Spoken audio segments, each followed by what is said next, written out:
पटोले यांनी माझ्या वडिलांचा बापाचा उल्लेख केला।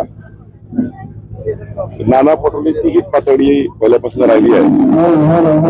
त्यांनी पातळी सोडूनच राजकारण केलं आहे।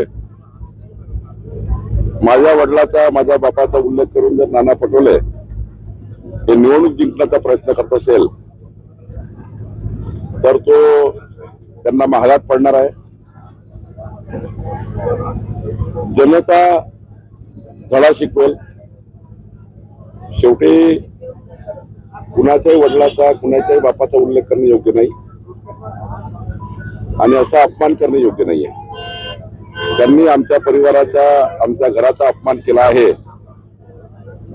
या निवडणुकीमध्ये काँग्रेस भुईसपाट होईल आणि निश्चितपणे या शब्दांनी नाना पटोलेचाही त्या ठिकाणी राजकीय घात होईल एवढंच सांगतो।